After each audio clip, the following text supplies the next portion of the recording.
different capacity as a district leader elected of this district, as Mindra told you. And I go back a long time with this wonderful family who comes from Endeavour.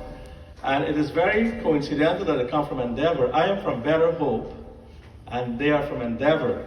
So when you see the language there, you would understand that linguistics determine how positive and how fruitful they are in their lives.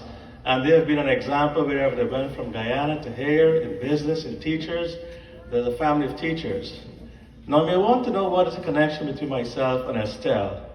Well, I'm not related by blood to Estelle, but she's my sister in my heart. And I tell you this because Estelle always looked out for me. Whenever she went to Sister Mindra, most likely we would have lunch together and so forth. She would drop by and we would have a long conversation. And in every one of those conversations in my legal practice and my political aspirations, she would empower me, and she always had a good and great and kind word to say.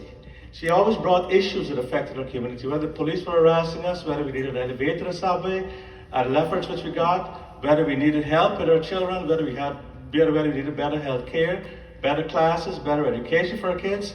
Estelle always had her finger on these issues in our community. And in that sense, she was always very, very proactive and very, very helpful to us.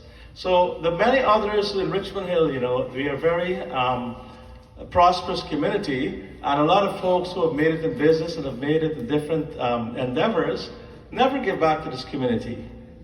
But Estelle always gave her love, her caring, her stewardship, her help, her benevolence, and her prayers for this community. And that distinguishes this great woman from so many others. And she's from a dying race amongst us. Hardly do you find people like that who are more spiritual than material, who would be concerned about people and how our welfare is, and who would endeavor to build us up as a community. And this community will miss Estelle, because in Estelle she was one of a kind. Of course, her sisters are like us, they're very helpful, benevolent, and great folks. But Estelle, in her own way, was an original. And it'll be hard to replace Estelle because of the heart she had. She had a very big heart. But I just speak in the present. She has a big heart. Because although she may have left this earth, she still lives. And she believed in the Bible so much, as we always talked about it, the life after death. That blessed are those who have suffered. Blessed are those who go through persecution. Blessed are those who are humble. Blessed are those who believe in God.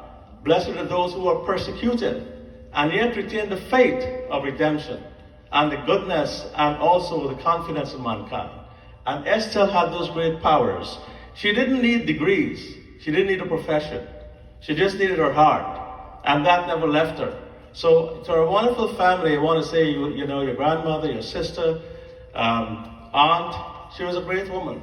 And a woman who has held her own in this community. A woman who has left a legacy that we should not mourn for her, but we should celebrate her life, because she has left us a rich legacy that we should all be proud of. And in closing, I just wanted to read a few stanzas from this poem by Gibran. And all of you will know what Khalil Gibran. And Gibran, in poems like this where great people died, who are not celebrated in a way like movie stars and prime ministers and presidents, but who in the fullness of time and God have made their own rich contribution to humanity, like Estelle. He writes for those of us who are always, we are always the underdog. We are always those who are not remembered. He says, "For what is it to die but to stand naked in the wind and to melt into the sun? And what is it to cease breathing but to free the breath from its restless tides, that it may rise and expand and see God unencumbered? Only when you drink from the river of silence shall you indeed sing. And when you have reached the mountaintop, then you shall begin to climb. And when the earth shall claim your limbs, then shall you truly dance." What this poet is telling us is that she's in a stage of transition from this earthly life to a heavenly one. And she's there to make a place for all of us, to be an advocate. And knowing Estelle, she would advocate for each and every one of us. And she will bring that glory and that commitment and that help that we all need. And I'm very grateful, and I would have felt very remiss if I did not come to pay a tribute to my great sister. I will miss her on Liberty Avenue because she always had a good word to say to everybody. and I will miss her for what she stood for. But in God be the glory that you gave us the life of Estelle Alli to be a monument for all of us. Thank you, and may we continue to strive from strength to strength. And may God bless Estelle Alli and take her into his caring and grateful hands, that she will be born again, as he has promised. Because if anyone deserves the moment of rebirth and redemption, it is Estelle Alli.